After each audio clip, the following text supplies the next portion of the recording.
Hi everyone, Dr. Jeff here with you again this week with co-op student Colin, and it's the long weekend. Hope everybody's getting ready to party. What are we going to talk about this weekend, Colin? So did you know that here at Goldsworthy Wellness we do orthotics, and we use a dynamic system called the Footmax Dynamic Orthotic System. And this is better than a lot of the static systems that are out there, so where you just put your foot in a plate or put your foot in a mold, or with the Dr. Scholl's where you just stand on a sensor and it gives you a general orthotic. So as Colin mentioned, this is a dynamic system, so we actually have you walking across the mat. This way we get an idea of the timing of your gait, so we can know when your heel strike is, when your toe off is the pressure occurring on the inside of your foot, the outside of the foot, is it going through the second toe like it's supposed to go through? So this gives an idea of how you actually walk versus the other systems that are static that just kind of give you an idea of what your foot looks like when you're standing on it. So once we've done the walking across the gate, walk across the gate mat, we can actually go on the laptop and see what's happening with it. I think it's kind of color coded depending on how much pressure you're doing. So the darkest color red is where you put most of your pressure, and the lightest blue is kind of your skin just touching. But as we go through, we can go through, and you know that when you land on your heel, and as we go through, you know that how long should it take for you to get into the front of your foot. And so as I'm getting into the front of my foot there, how long should it take for you to get off your heel, as we get off my heel, and when is the maximum pressure supposed to occur? It should occur through your second toe. That should be between about 73 to 80% of your way through. I don't really have much pressure going through there. This gives us an idea of what's happening in the timing of your foot. The other thing we can look at here as well is we look at where do you put most of the pressure of your foot. So looking at all the 8 key points, most of the pressure should go through your second toe when you're taking off. And you can see for me, I'm coming the inside of my left heel and way out on the outside of my right foot on that fifth toe. And we also know that when you walk, you should be rolling. So you kind of start kind of on the inside of your heel a little bit. You go outside and then you come back to the inside, a bit of an S curve. That's the way it's supposed to work.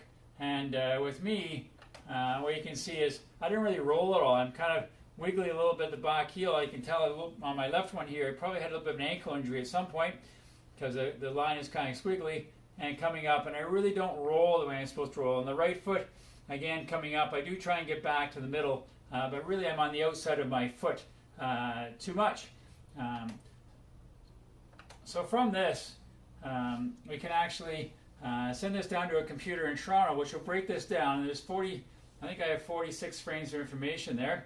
So it's like 46 little pictures of what's happening. Where am I? Where should I be? Where am I? Where should I be? All the way through your gait. And on my left foot, I'm on for 0.77 seconds. On the right, I'm on for 0.82 seconds. So even with that, I'm not spending as much time on each foot. The whole idea of the orthotic is now that we know what's happening as far as your dynamics of your foot, where are you? Where should you be? How much time I'm spending on my foot? The computer will break that down, make a prescription for your orthotic. We make a mold of your foot, and we fill that with a plaster of Paris. That gives us an idea what the bottom of your foot looks like. Then we get the prescription from the computer in Toronto of how you actually walk. We put the two together to create that custom orthotic based on the way you walk. So most orthotics are just a piece of plastic, but there are different textures and there are different softness and hardness. So if you have arthritis or diabetes with sensitive feet, you might require a softer plastic. And if you are a little bit heavier, you might require a harder plastic for that support. Yeah, as Colin was mentioning, they can come in different densities or different firmnesses for your feet. So that's one thing we look at when we're looking at getting a pair of orthotics. And the other thing we look at is what are you going to be using your orthotic for? If the orthotic's being used for a dress shoe that's going to work and the insert really doesn't come out, you might want to go with a shorter orthotic so it doesn't fill up that toe portion of your foot and squish your toes. So you get a shorter orthotic. There's also ones with, this has silver oxide in it, this type of top cover. So orthotic is that piece of plastic, and then we do different things to it.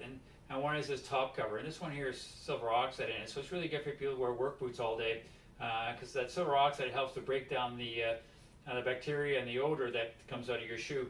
The most popular one we have here is this one here. It's actually a neoprene. Very easy to wash, takes your sweat well, doesn't slide when you're participating in sports. Another one people really like is this one here. It's a suede.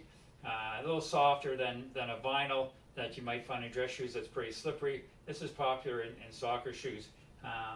So the other thing we can do with it is depending on this one here, you can see there's a big heel cap here. So if one leg is a little longer than the other leg, we can put a bit of a heel lift on there.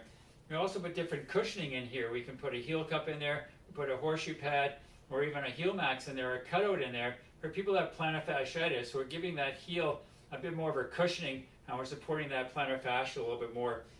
Also, some people have hammer toes or other issues of the foot. We'll put a little bit of a bump in the front here to try and straighten those toes out, help you with your hallux valgus and things like that. So there's lots of things we can do on top of that piece of plastic that is going to correct your mechanics to help your foot function better. So if you liked the video today, make sure to leave a big thumbs up, follow us on Facebook, Instagram, and YouTube. And if you have any questions about what we talked about today or want to get in for an orthotics assessment, make sure to call the office or email us at jgoldsworthy@goldsworthywellness.com. And as always, here at Goldsworthy Wellness, we got your back.